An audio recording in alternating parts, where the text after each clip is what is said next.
This is Alan Seaborn from Winning at Home.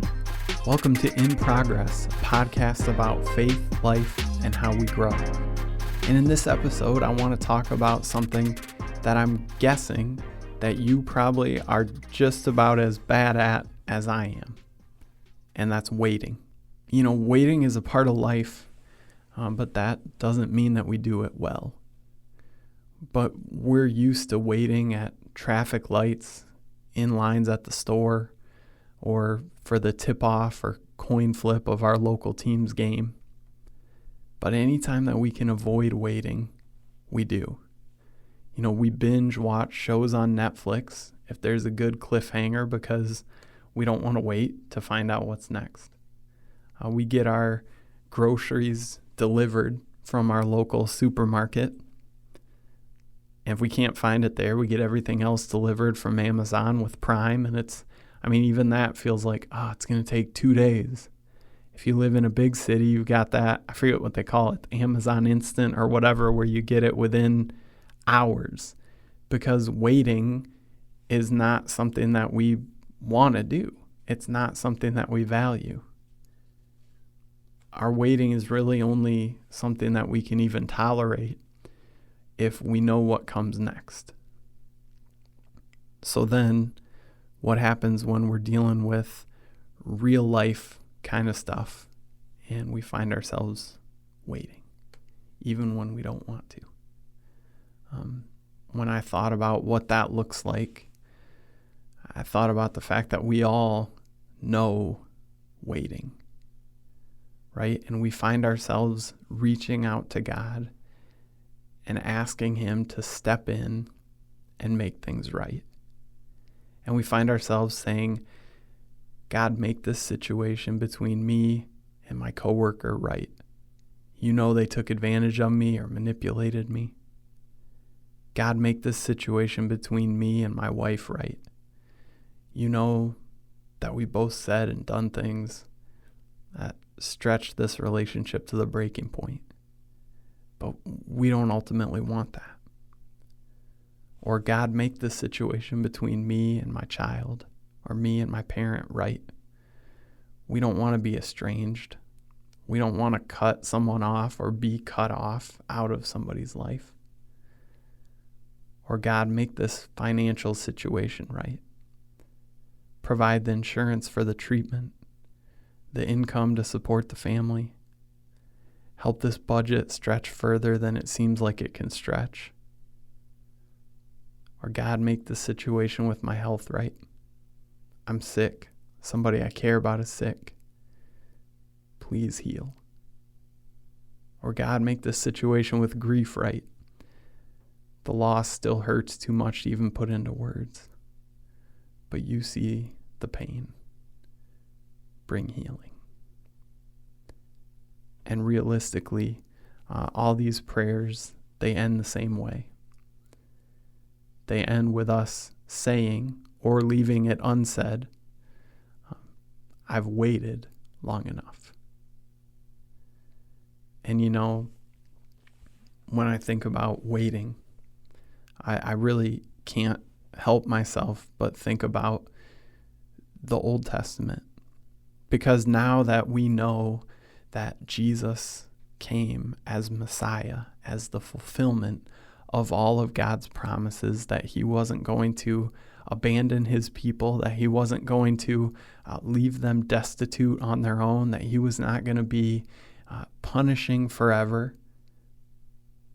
We can read through the Old Testament and we can kind of go, oh yeah, okay, got it, yep, this is how it is, and yep, they were in the middle of this, but everything worked out in the end.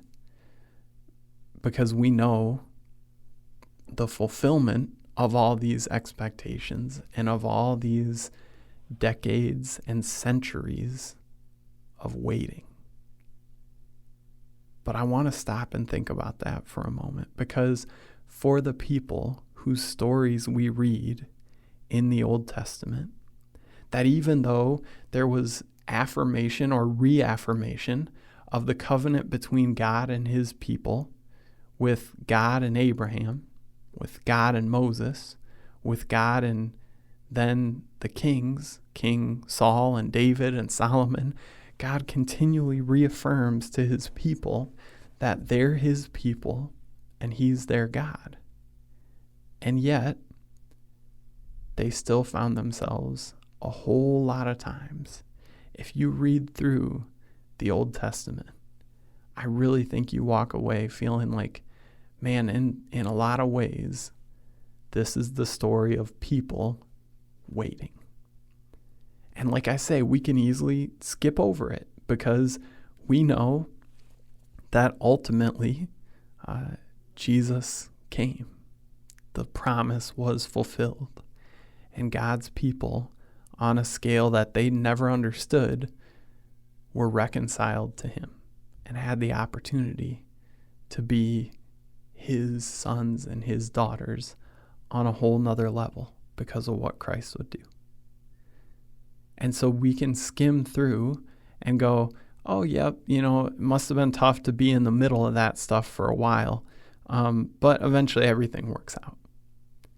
If you take that long scale view, it's definitely something that we can find encouragement and hope in.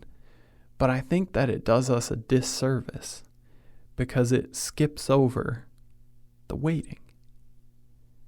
And I think it skips over the lessons that we can learn out of that because we so often find ourselves waiting.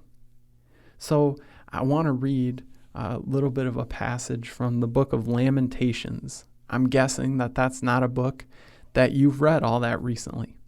The book of Lamentations was written after the fall of Jerusalem, and most of the people of Israel are in exile in Babylon.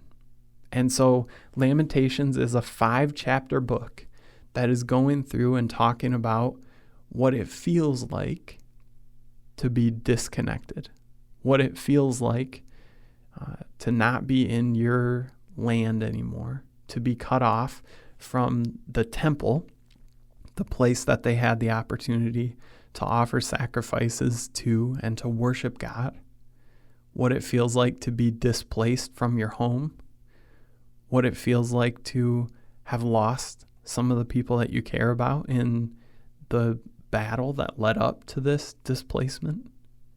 And the entire book of Lamentations is a discussion, really, on what it feels like to wait.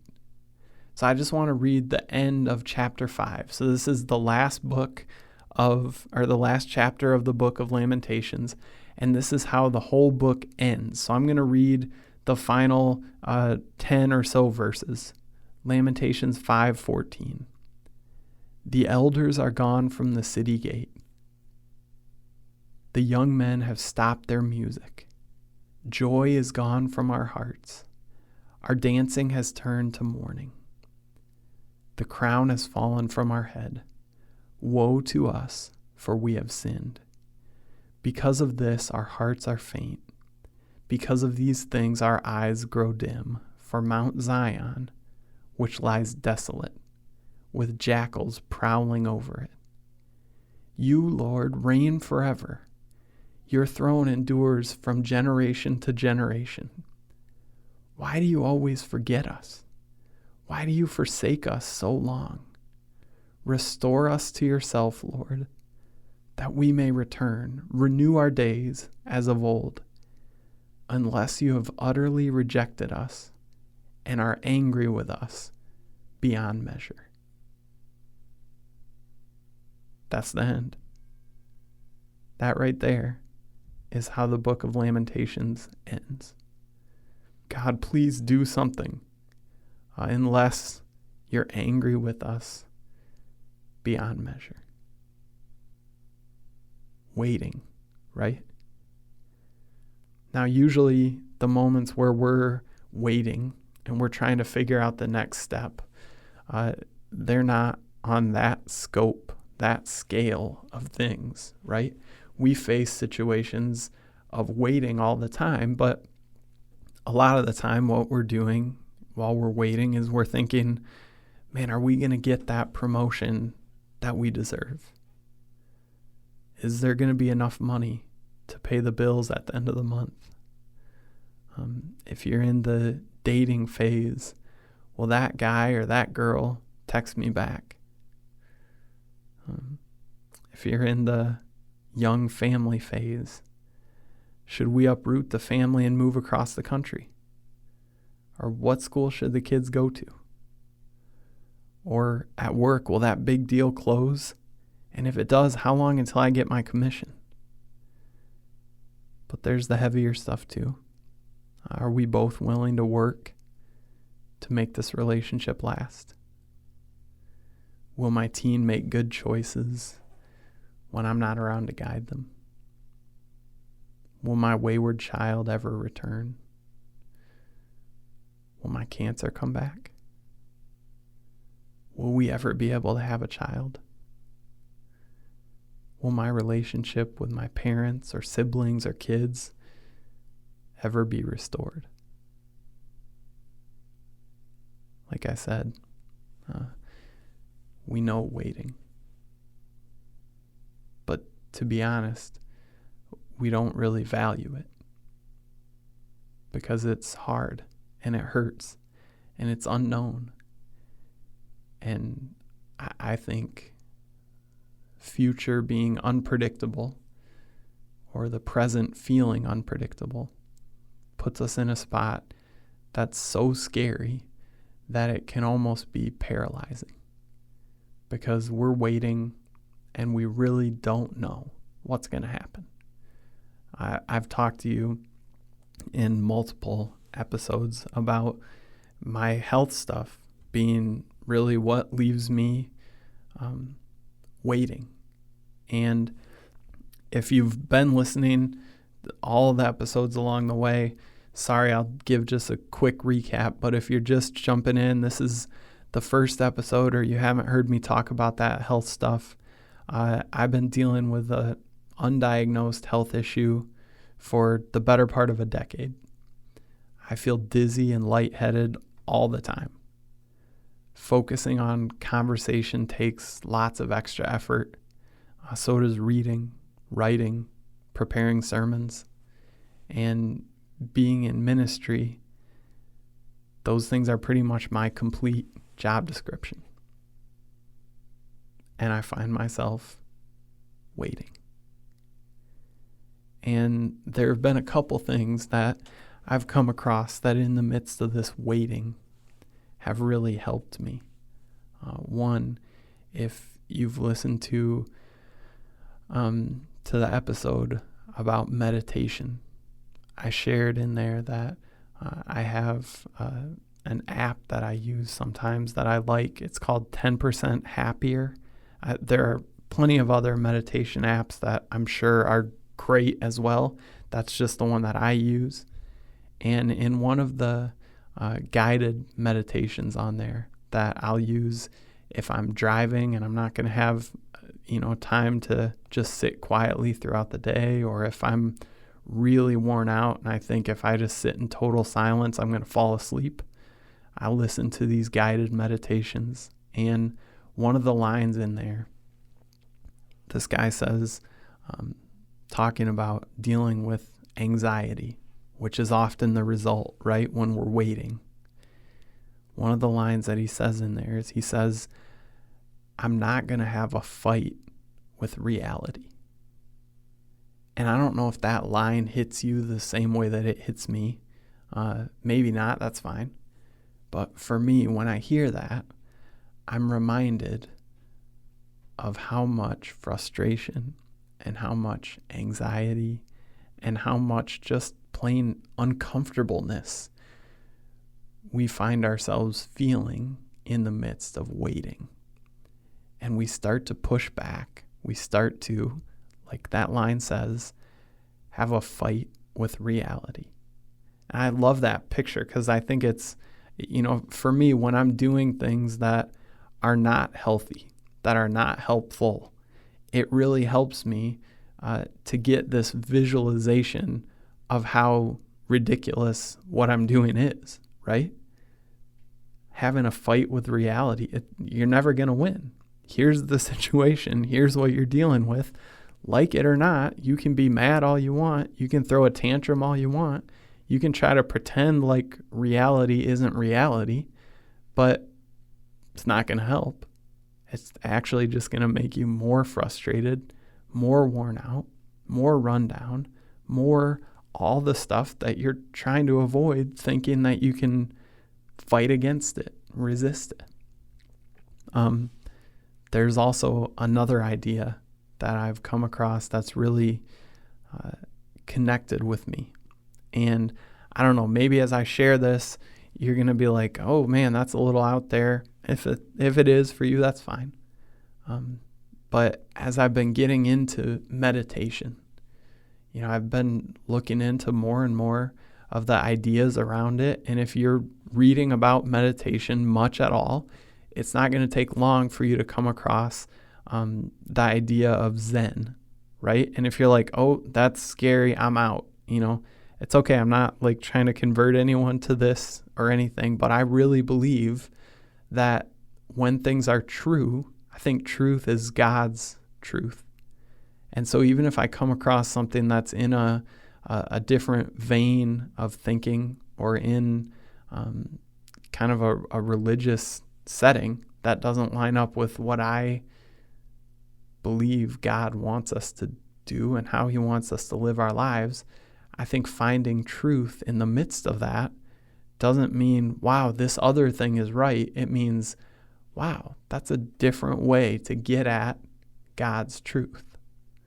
And so Zen has this idea that in life, all suffering is caused by either attraction or aversion. And so whether we really want something to happen or whether we really don't want something to happen, we create suffering because, like I said before, we're trying to have this fight with reality, attraction or aversion. And when I really understand what that means, I get that in the midst of waiting, what I'm doing is I'm compounding my pain and my frustration by spending so much of my energy wishing that life were different than it is. Now, the thing is, what does it mean? What do we do to wait well? I think it looks different for different people. Because, what does healthy waiting look like? Because that's probably not what we're doing right now. Begrudgingly moving through life, constantly reminding God that he needs to resolve something to prove his existence or to prove his love or his care for us. That's not waiting well. Only viewing our preferred outcome as the way that we could ever be satisfied or happy or fulfilled, that's not waiting well. Trying to manipulate or blackmail God into doing something, anything, just to let us know he's there, that's not waiting well. And to be honest, we can't pray the Lord's Prayer with any honesty if we're not waiting well. Because we don't actually buy into the idea of your kingdom come, your will be done, if we're still holding on that tightly to our plans for the future. If we genuinely mean we want his kingdom and his will to happen here on earth, that means we have to give up control. Really, that's the illusion of control over our circumstances. Waiting well means that we actually would need to submit, which sounds terrible. And I'll be honest with you, it actually is terrible for a moment. The buildup is really especially bad. We worry about what giving up control would cost us, how painful it'll be, how it'll expose us. We don't want that. Being exposed is an awful thing. But what we find after we submit, and I really believe that's something we only know once we take the steps toward obedience, is that submission puts us in exactly the spot we need to be in. It sounds really, really bad on paper. It sounds really, really bad to try to be convinced of it from somebody else. And the beginning of the process is really, really bad as we experience it. But on the other side, man, we experience freedom, life, and a lightness that only comes with surrender, submission, and giving up control. And some of that stuff that, sounds like cliche when we hear people talk about them, they turn out to be true, at least to some degree. My wife, Annalise, she's really artistic and craft-oriented, and she makes greeting cards and personalized shirts and aprons and picture frames and stuff like that. And I've joked with her that she needs to make this line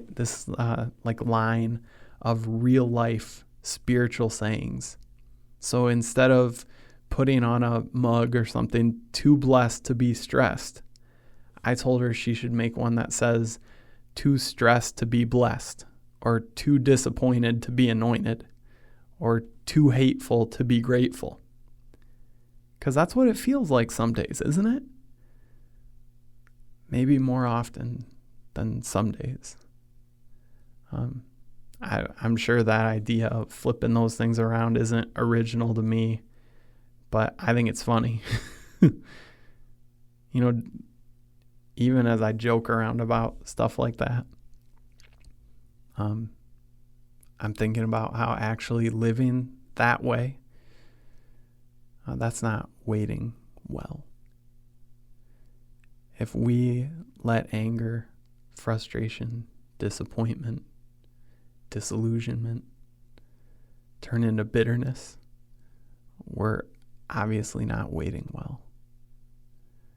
And to know what it means to wait well, it's kind of hard to put our finger on.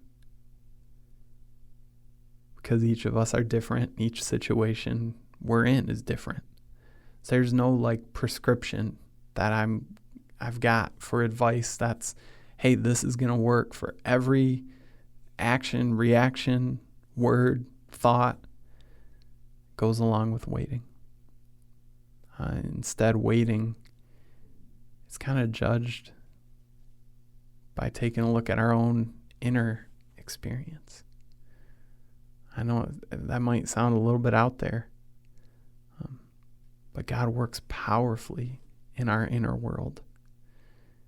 And to downplay the importance of our thoughts, emotions, motivations, I think it misses what it looks like for us to surrender.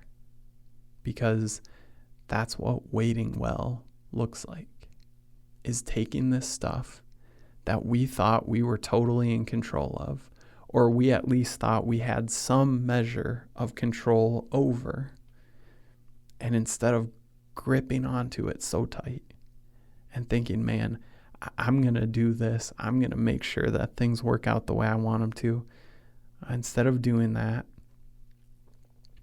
to slowly, in the beginning, start to loosen our grip on that stuff that we're just trying to keep such tight control over. And ultimately releasing further and further and further and letting go. As I was saying that last few sentences there, I actually was mimicking it with my hands. I started with my hands really tight. I started to just really slowly open up. till I got to the point of just totally open, palms up, total. I mean, that's what we think of, isn't it, when we think of surrender? I want you to feel what that feels like. Maybe it makes sense for you to do that, mimic it with your hands. But maybe for you, you know that that's not what you're doing with your hands. That's what you're doing with your whole spirit, with your outlook on life. And you're waiting, but you're mad about it.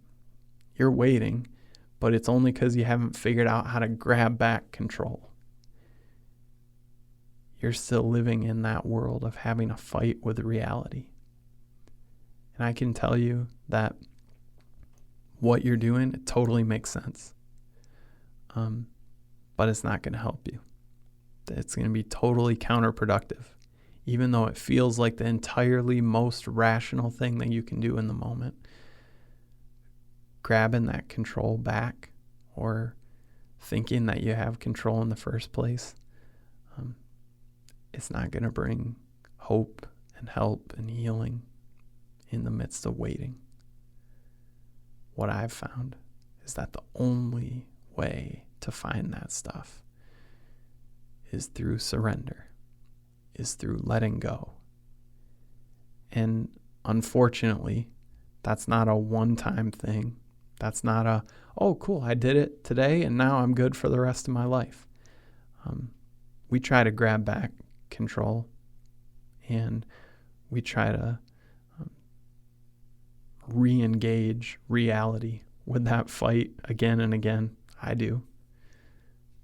What I've found is that the only way to wait well is to surrender, to trust God, and to say, you know what? This isn't what I would choose. This isn't what I want to go through right now. But God, I'm not in control anyway. I need to lean on you when I feel so out of control, when I feel so angry from having to wait, when I feel so, God, like you are just abandoning me totally, when I really relate to the end of Lamentations. God, restore us to yourself that we can return. Renew our days as of old, unless you've utterly rejected us and are angry with us beyond measure. Remember that was what a whole people felt like, because that's what waiting feels like. And in the midst of it, we've got some options. We can be angry. We can desperately try to grab back control, or we can surrender. Surrender is the hardest of those choices, but it definitely is the healthiest. From my experience, it's definitely the best. So in the midst of your waiting, even if it's really big stuff that you're like, yeah, but I don't know how to plan the rest of my life if I don't know the answer to this. I don't know what I'm going to do if the answer to this isn't what I'm hoping that it is. I get that. I was going to say I've been there, but I guess I could more accurately say I am there. I'm waiting right along with you. And what I'm finding is the only way that I experience peace is through surrender.